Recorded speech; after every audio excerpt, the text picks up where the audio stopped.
Davi, o pastor de ovelhas que se tornou rei. Este será o título da nossa 8ª lição, do segundo trimestre do ano de 2023, da classe de adolescentes.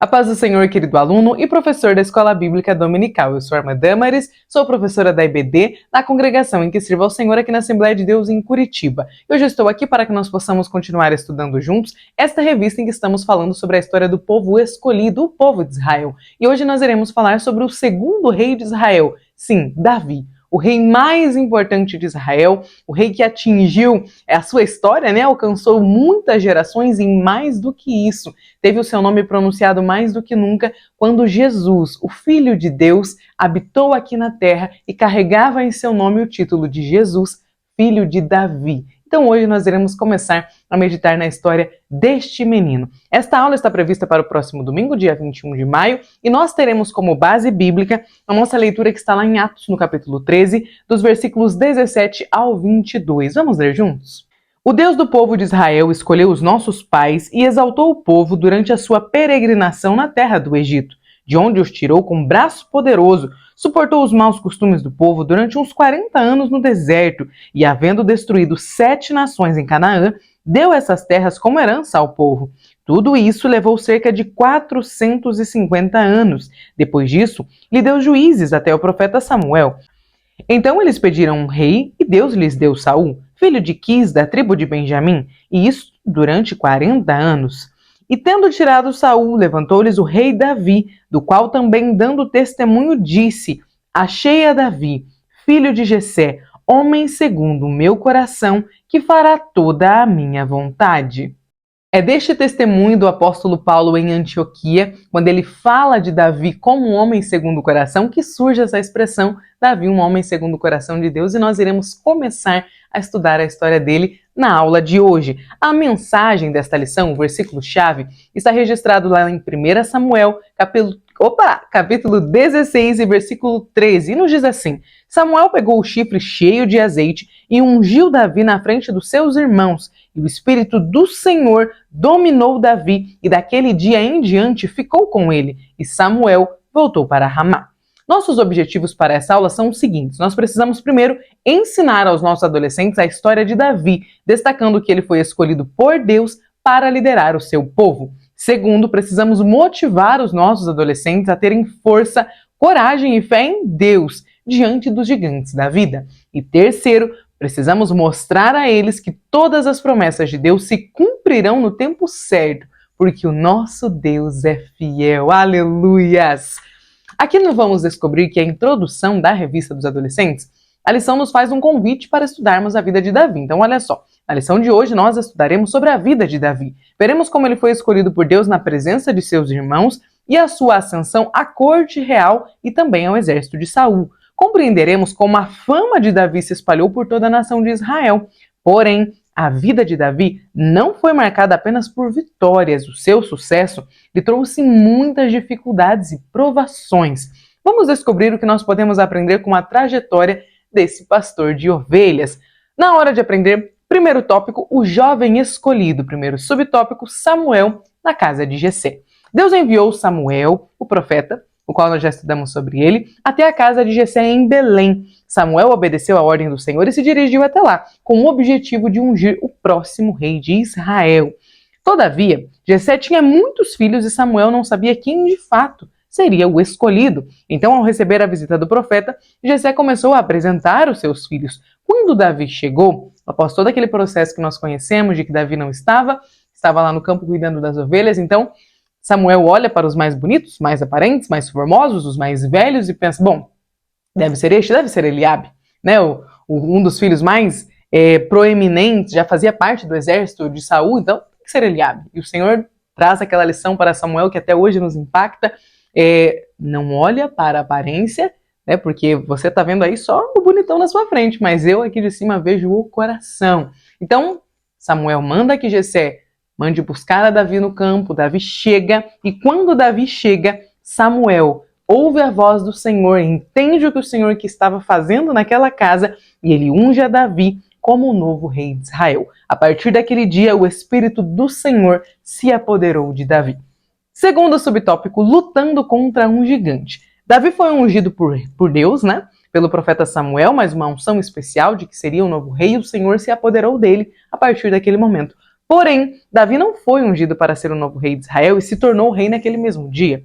Ele também não foi ungido assim, diferente, né, de Saul, e logo se tornou rei e imediatamente foi apresentado à nação como rei. Não, houve um longo processo de espera para que Davi chegasse até o trono de Israel e pudesse se tornar o rei que o Senhor tinha o escolhido para ser, que o Senhor tinha escolhido para que Samuel ungisse e consagrasse como novo rei de Israel. E na aula de hoje nós temos como um dos objetivos mostrar aos nossos adolescentes o processo que Davi precisou passar para que a promessa de Deus se cumprisse na vida dele.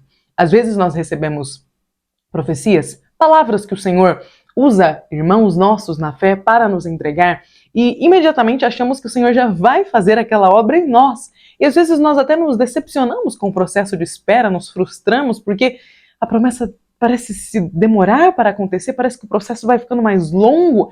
E a aula de hoje tem um dos objetivos de nos mostrar que a nossa fé precisa ser fortalecida no Senhor, mesmo quando as promessas que nós recebemos parecem ser só promessas, demoram para se cumprir. O processo da promessa, né, do momento em que nós sabemos que a promessa, do momento que nós recebemos a promessa até o momento que a promessa se torna uma realidade na nossa vida, existe um processo.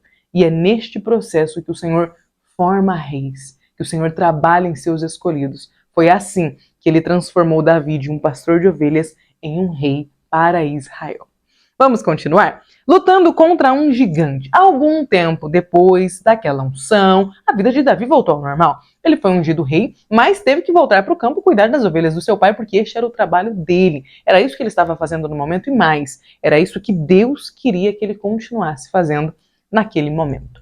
Então ele volta para o campo e ele vai cuidar das suas ovelhas, porém, os seus irmãos e o povo, né, o restante da vida em Israel, ela continua acontecendo. Então olha só o que vai acontecer. Os filisteus se reúnem para lutar contra Israel. Ambos os exércitos estavam de prontidão. Todavia, um guerreiro filisteu chamado Golias, que era grande e poderoso, foi ao vale e desafiou qualquer guerreiro de Israel.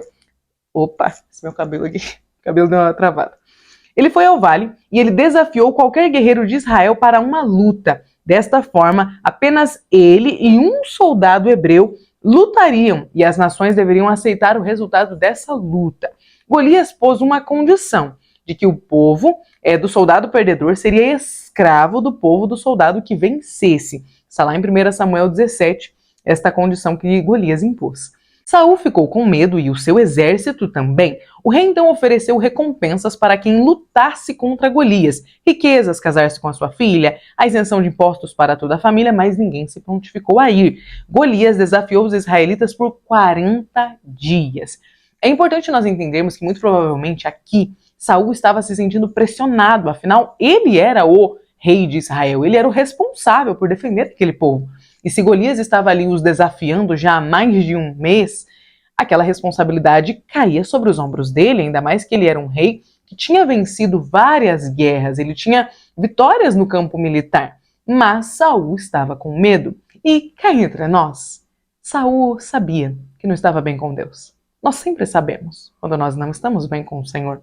A gente sabe quando estamos ausentes da oração, distantes da leitura da palavra, quando a gente vai ao culto só de forma mecânica para cumprir ali um requisito, dar um check na agenda da semana, a gente sabe quando está distante de Deus. Saul sabia. Então, muito provavelmente, né, Saul tinha medo de que ele pudesse entrar em um campo de batalha e não voltar. Até porque Samuel já tinha dado a ele alguns avisos a respeito do que aconteceria com o reinado dele. Então, lá vem Davi. Depois de 40 dias no campo de batalha, Jessé, o pai de Davi, o envia para que ele leve alimentos para os seus irmãos. Então Davi chega no acampamento e ele ouve o desafio do gigante filisteu e também fica sabendo das recompensas que o rei Saul tinha oferecido mediante a vitória sobre Golias. Então Davi se prontifica para ser aquele que irá lutar contra o gigante filisteu. A princípio, o rei Saul não apoia a ideia, mas Davi insiste naquilo. Eu fico imaginando Saul olhando para Davi, um jovenzinho, pastor de ovelhas, né, um menino desajeitado, porque se nós sabemos pela história que Davi não era uma pessoa de muita aparência nessa idade, ele ainda era um jovem, um menino mais desprezado, que ficava mais de canto na família porque era o último filho, tinha tanta gente na frente dele. E aí lá vem Davi e fala: eu vou lutar contra este filisteu. Ele está afrontando o nosso Deus, o Deus de Israel. Imagina Saul olhando para isso. Saul foi o primeiro rei de Israel, era um homem alto, forte, nós já estudamos sobre ele. E aí eu fico imaginando Saul olhando para a coragem daquele menino. Porque Davi demonstrou uma coragem que assustava as pessoas que estavam ao redor. E a princípio Saul fala: não vai dar para ele não. Mas depois Saul se convence de que era melhor mandar alguém, muito provavelmente. Então Davi demonstra toda a sua confiança em Deus e ele conta para Saul algumas experiências de lutas e vitórias contra um leão e um urso que ele teve enquanto cuidava das ovelhas do seu pai. Diante da fé destemida de Davi, também muito provavelmente por conta da falta de opções, Saul cede e concorda em deixar que Davi vá lutar contra Golias. Ele empresta sua própria armadura para Davi, e é importante nós olharmos para este ponto. Eu aprendi recentemente na EBO, aqui de Curitiba deste ano, com um dos nossos professores, que o texto nos fala de forma clara que nesta época só Saul e o seu filho Jonatas tinham armadura completa. Porque quando a gente olha para o texto, a gente às vezes nos falta, né, ali uma curiosidade para entender a profundidade do texto. Mas o texto nos diz que que Davi veste a armadura de Saul, mas ela fica muito desproporcional para ele, fica muito grande. E como nós já estudamos, Saul era bem alto, né, era difícil. Jonatas era o filho dele e também deveria ter uma estatura bem próxima da do pai, porque os filhos geralmente, né, se parecem ali de forma física com os seus pais. Então por que não emprestaram de outro guerreiro? No mundo sempre existiram pessoas altas, pessoas baixas, homens medianos, homens altos, né? É porque o restante do exército não tinha armadura. Apenas Saul e Jonatas tinham armadura. E a armadura deles não serviu para Davi. Então, olha que curiosidade histórica, porque às vezes nós não entendemos o que o texto quer nos dizer. E nesta época, neste período histórico, as armaduras não eram algo de tão fácil acesso, era algo muito caro. E mais do que isso, era algo que os filisteus eram especialistas em fazer. Eles dominavam a técnica do aço, do ferro, de como conseguir fazer aquelas armaduras. E muito provavelmente eles não queriam ficar vendendo armaduras para o povo inimigo que vira e mexe, eles estavam ali guerreando contra eles. Então Davi, sem opção de ter uma armadura, decide que ele vai enfrentar o gigante filisteu sem uma armadura, sem uma defesa ali, algo que pudesse auxiliá-lo, né, que pudesse retardar um pouquinho o ataque de Golias sobre ele. Ele decide que ele vai pegar apenas o seu cajado de pastor de ovelhas e 5 pedras de um ribeiro e uma funda. Mesmo diante de um guerreiro mais experiente, mais forte, com uma armadura, Davi não teve medo. Ele não deixou de crer em Deus e ficou firme, mesmo diante do desdém e do deboche do gigante filisteu. Davi declara sua vitória pela fé antes mesmo da batalha começar. Aleluias! Isso aqui é tão precioso de nós lermos com os nossos adolescentes e de mostrarmos a eles, sabe? Antes de entrar no campo de batalha, estando em uma desvantagem enorme, Davi declara que ele será o vencedor daquela batalha, porque Davi tinha algo que ia muito além de uma armadura, algo que é muito além de uma experiência de batalha, algo que é muito além da estatura. Davi tinha a sua fé posta no lugar certo, em Deus. Se nós crermos em Deus, nós conseguiremos que através de nós o Senhor opere grandes maravilhas. Nós não podemos operar maravilha nenhuma porque nós somos canal, mas através de nós o Senhor pode fazer grandes feitos. O Senhor procura instrumentos que se disponham a ser úteis para a sua causa, para a sua obra, para o seu reino. Que nós possamos ser estes instrumentos de Deus, que se colocam debaixo da presença do Senhor, debaixo do centro da vontade de Deus e falam: Senhor, eu aceito ser canal das tuas bênçãos, canal das tuas providências para este mundo. Aleluias! Enquanto Golias começou a caminhar em sua direção, Davi atirou uma pedra utilizando a funda, a pedra acertou a testa de Golias e ele caiu imediatamente. Em apenas um único golpe, Davi venceu o gigante Golias. Então, ele finalizou o combate. Por suas mãos, Deus deu a vitória para Israel. Aleluias! Que linda essa história, esse trechinho da história de Davi.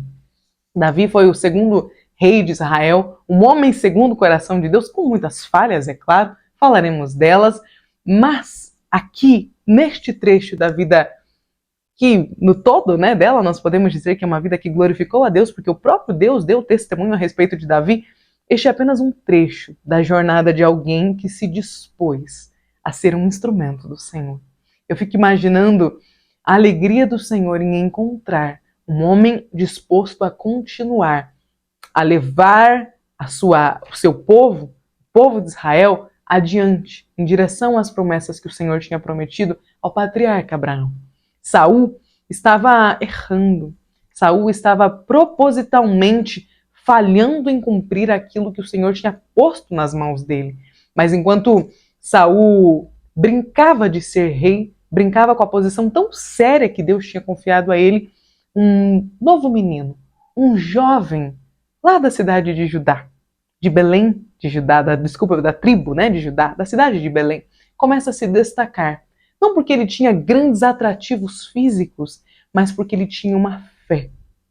Mas porque ele tinha um desejo de servir a Deus, de adorar ao Senhor, e porque ele tinha reverência, temor pelo Deus de Israel. Eu imagino que Davi cresceu ouvindo seu pai e os seus irmãos comentarem a respeito de quem era o Deus que Israel servia. Então, quando ele chega no acampamento e ouve Golias fazendo chacota com o Deus que ele servia, com o Deus que ele aprendeu a confiar e para quem ele cantava, enquanto cuidava das ovelhas de seu pai, Davi falou: eu não posso tolerar isso.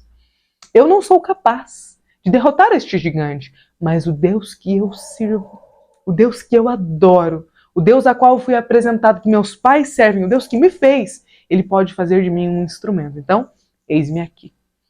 Que geração rendida aos pés do Senhor nós não teríamos se muito mais dos nossos adolescentes se dispusessem a viver a vontade de Deus. Às vezes nós fazemos um monte de planos na adolescência. Às vezes nós, pais, fazemos uma lista do que gostaríamos que os nossos filhos fizessem. E falta nesta lista servir a Deus, fazer a vontade de Deus, ser aquilo que o Senhor nos fez para ser. O Senhor não deixa que as pessoas venham ao mundo ao acaso. Ele tem histórias para nós. Ele tem desejos para nós. Ele fez de Jeremias profeta antes que Jeremias viesse ao mundo, antes que os pais de Jeremias soubessem da existência dele.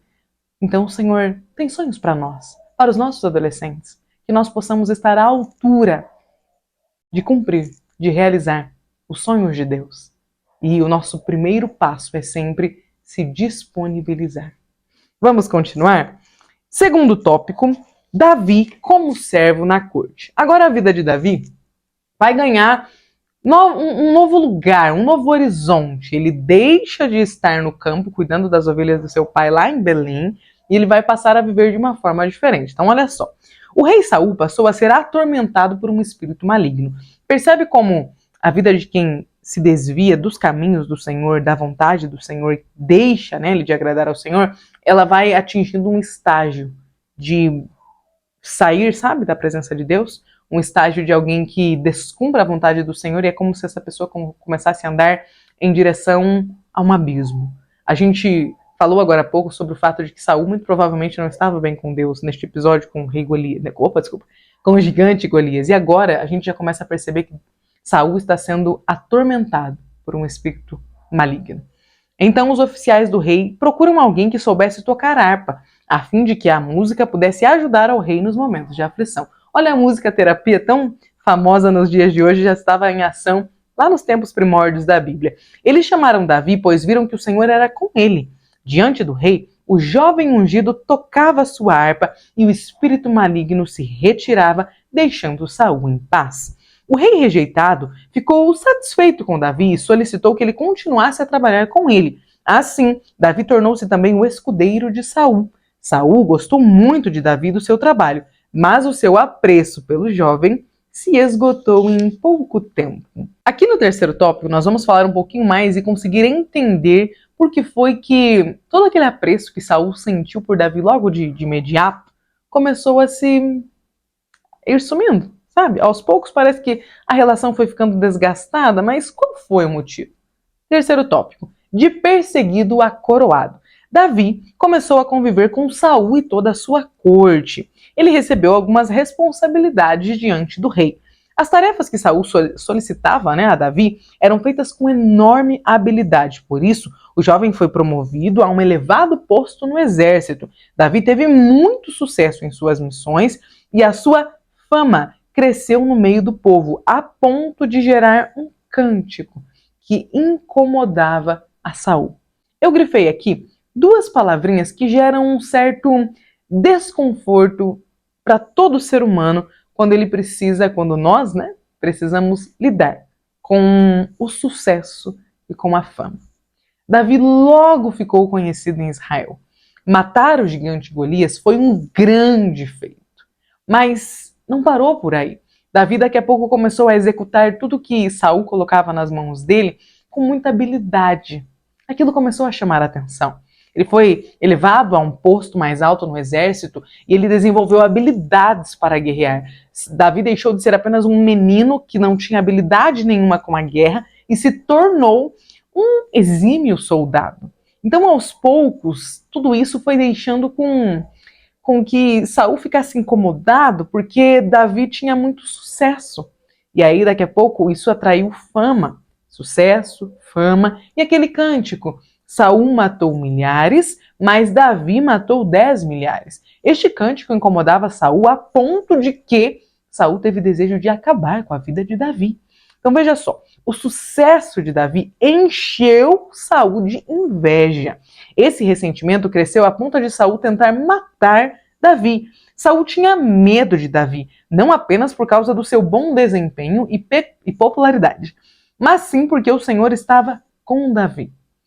Eu acho que Saul conseguia enxergar a bondade de Deus acompanhando Davi, sabe? Eu acho que ele via que tinha algo a mais naquele menino, um favor de Deus ali sobre ele. E muito provavelmente, sabe, o inimigo lançava alguns dardos lá na mente de Saul.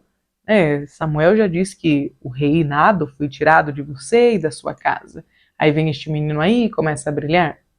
E eu imagino que aquilo foi sendo trabalhado pelo inimigo, já que ele era perturbado por espíritos malignos na mente de Saul, no coração dele, a ponto de que o primeiro rei de Israel, um homem escolhido por Deus, permitiu que o seu coração ficasse cheio de inveja. E olha só o que vai acontecer. Ele desenvolveu medo, ali de Davi, e algum tempo depois ele tentou matar Davi, mais de uma vez. O jovem Davi começou a viver como um fugitivo, mas ele teve ali algumas ajudas, porque Davi tinha um pacto com Jonatas, o filho do rei Saul. Eles se tornaram grandes amigos, eles desenvolveram ali um apreço, construíram um bom relacionamento, uma amizade entre eles. Então, Davi contava com a ajuda de Jonatas. Ele precisou, Davi, se esconder por muitos anos para sobreviver. Nós sabemos que Davi ficou fugindo de Saul, agindo como um fugitivo por muitos anos, vivendo em cavernas, se escondendo, tendo que estar sempre correndo de uma cidade para outra, porque o rei de Israel, a maior autoridade de Israel, queria que ele deixasse de existir. Então Davi não tinha outra escolha, mesmo sendo genro do rei, porque neste ponto ele já tinha se casado com Mical. Ainda assim ele precisava correr, fugir, lutar pela sua vida. Aí eu fico imaginando, imagina a cabeça de Davi. Deus me ungiu como rei, aí eu matei um gigante, um Golias que estava lá perturbando a nossa nação, aí logo o rei me chamou para o palácio e eu comecei a viver uma vida muito diferente da que eu tinha antes, aí logo eu me tornei um soldado, um guerreiro e vivendo na corte, daí eu me casei com a filha de Saul e agora eu sou um fugitivo. Imagina isso na mente de Davi, quando ele olhava para o lado, correndo, fugindo, vivendo em cavernas, se escondendo o tempo todo, imaginando a ansiedade que aquilo não desenvolvia em Davi, sabe? Quantos questionamentos não pousavam sobre a mente dele? Será que o Senhor me esqueceu? Será que o profeta Samuel se adiantou e me ungiu no momento que não era para ungir? Ou será que eu nem era a pessoa para ser ungida? Sempre que nós estamos num processo, caminhando em direção ao cumprimento da promessa que Deus nos fez, as dúvidas, os questionamentos, eles vêm sobre nós. Não só quando nós estamos em direção a uma promessa terrena para o que vai acontecer com a nossa vida de forma individual, mas enquanto nós estamos em direção ao céu, que é a promessa que o Senhor nos deu de que um dia voltará para nos buscar, o inimigo nos atormenta, nos questiona. Sabe, será mesmo que Jesus vai voltar? Será que ele vem te buscar? Estes questionamentos, eles começam a entrar na nossa mente. E se nós não estivermos com a nossa fé posta no lugar certo, como Davi estava, nós podemos fracassar na nossa jornada. Se Davi tivesse deixado de confiar em Deus, de ter a sua fé depositada em Deus, muito provavelmente ele tinha desistido. Talvez perdido o senso de sou fugitivo e acabado caindo nas mãos dos inimigos, ou talvez tirando a sua própria vida. Ele era uma pessoa em uma situação de fuga, era uma pessoa numa situação de perseguido pelo rei. Não tinha muito para onde correr. Ele era o genro do rei, mas não tinha nenhum tipo de defesa. E no caso diante de Saul, que era o rei de Israel, Davi era um Zé Ninguém. Ah, ele matou a Golias, tá, mas e agora? E agora Saul continua rei e ele tem uma unção que parece que o momento não chega daquilo. Tanto existiam essas dúvidas em Davi que nós sabemos que ele teve algumas oportunidades de matar a Saul. E eu imagino as pessoas ao lado dele dizendo: acaba logo com esse terror, com esse pavor, a gente tem que ficar correndo para lá e para cá, você já foi ungido como rei. Mas Davi, ele nos dá uma aula, porque ele entende que ainda não era a hora de Saul e que ninguém pode tocar no ungido do Senhor. Ele foi ungido para ser rei de Israel, mas Saul também foi ungido. Ele foi ungido para ser o novo rei, mas Saul foi o primeiro a ser ungido. E se ele ainda estava vivo, era a vontade de Deus. Se nós ainda estamos caminhando em direção à promessa e se ela ainda não se cumpriu, é porque ainda não é o tempo de Deus para que ela se cumpra. Se o Senhor ainda não voltou, apesar de todas as promessas e do tempo que nós estamos o aguardando, é porque ainda não é chegada a hora. É difícil esperar a realização, o cumprimento de uma promessa? É difícil. Mas nós, como servos de Deus, precisamos ter paciência para esperar que a promessa de Deus se cumpra nas nossas vidas.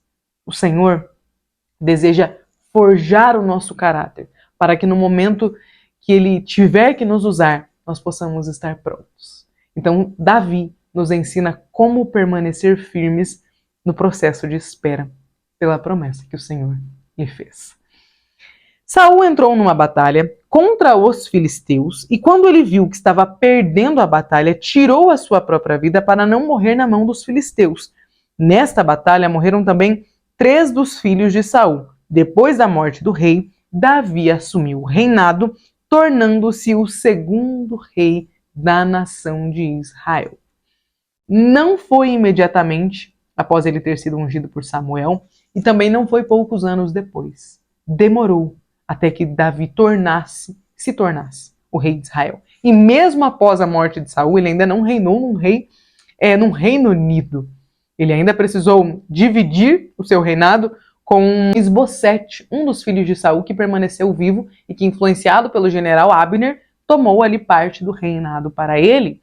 Então, a trajetória de Davi até que ele se tornasse rei de Israel e rei sobre toda Israel foi longa. Mas como a conclusão vai nos falar, a história de Davi ela nos ensina a esperar o tempo de Deus. Todas as promessas de Deus para Davi se cumpriram no tempo dele.